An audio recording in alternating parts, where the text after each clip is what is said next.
President Biden issued a warning against the MAGA movement, if you can call it that. Good morning, Lauren. Good to be back. What is he saying? Welcome back. Nice to see you. Biden is branding MAGA as an existential threat to the American political system. He also attacked Trump directly, as well as his hold on MAGA Republicans. I want you to watch the president speaking in Arizona near an institute dedicated to the late Republican Senator John McCain.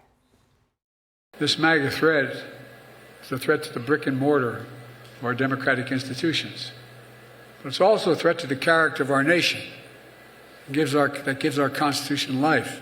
Their extreme agenda, if carried out, would fundamentally alter the institutions of American democracy as we know it. So again, he's put protecting democracy as the centerpiece of his campaign, much the way he did for the midterm elections.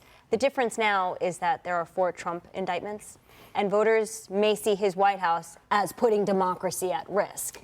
It could be that way around. Exactly. Good. So the script has turned after those indictments. Let's bring in Rachel Campos-Duffy joining us this Friday morning. Does that work, demonizing your opponent? Does that work as a political strategy at this moment? You know, he said democracies die in silence, and that's exactly what his administration, Stuart, has been trying to do, silence his opposition, whether it's through coordinating with big tech to censor conservative voices and information coming out, or whether it's harassing and imprisoning his political opponents, whether they were January 6th, at January 6th, people who were protesting, or Donald Trump. His main opponent. So, no, I don't think it works. I mean, look at the polls.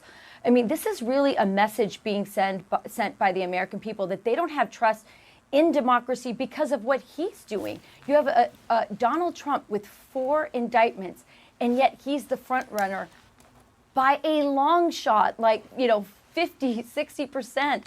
You can add up everyone that was on the debate stage with you, Stuart, and all of their poll numbers still don't add up to where Donald Trump is right now. To me, that's a country that's sending a message about their confidence in his party and in his policies. And so, no, I don't think it's going to work. You don't win by insulting voters.